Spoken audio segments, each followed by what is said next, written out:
Itaka riri kugambwa nirishangwa muri Kabare ya Katano omugombora ya Masha omuri Isingiro district. Mukiibi Barnabas mukuru w'entebe y'okubanza Kabare ya Katano nasiima enkoragana nungi ey'aba Amity Realtors baine n'abatuura n'obu bagonjwire enshonga ezibire ezareetanwa. Itwe nka office ya chairman LC1 ahabw'omwanya ogu gwa Kabare ya Katano nituhamiza ba clients ba omwami Habat na Amity yoona omwanya ogwebireine omusero yitu omuri Kabare ya Katano ekaba yagiraho misunderstanding zina na ababire babamugurize konka bashutamire twashutamanga office twatebekanisa enshonga yabo omwanya ogwo hati omwanya gugarukira omu buteeka nimpamiza buri client we wakubasa kuba nayenda mu oba noyenda ploti atana ari 10 wikirizibwa kugitunga. Shabe Habat mukuru wa Amity nahabura abantu okurebeka ngo bashyikirira abo bushobozi aha ntebe yo kubanza babanu bagura itaka okwehara ebizibu ebyakoreetanwa. Tubehanangiriza mwena abantu abariyo nibatureba abantu mugura amataka yabura mwe mugezeho gume mukicire LC1 chairpersons.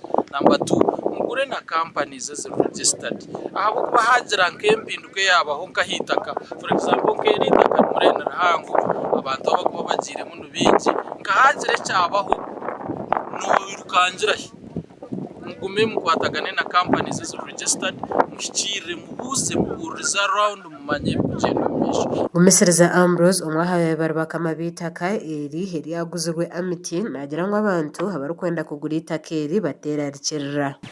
Itaka eri twaba turukwasize Amity ka company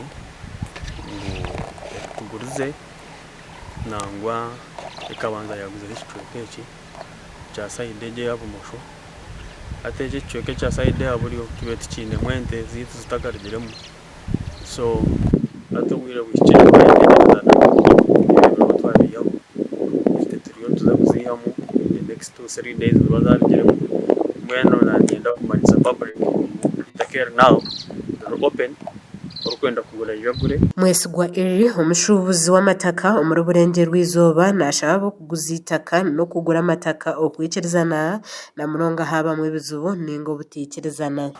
Abashubuzi abatare bamwe na bamwe omu mataka nkaberimba address ninga no kubagambira ekyo mukwandi tukora kugira ngo itaka ryabamo obutikirizana mugume mucendeze okujyana omushubuzi n'omushubuzi tutamahameze ite nkabebembezi na LCs nabako batuguriza amataka kurangwa enshongezo twazitereza zagenda kurungi kugira ngo ba investors bitaho kuteka sento mu mataka aba customer bitu amataka go twatereza enshongezo twabita biza bagura amataka atari mu kavuyo kono. Wanyuma yo kuganira hagati ya chairman omuguzi hamwe n'aba Amity bagizeho kwikirizana okwitaka eri nerya Amity.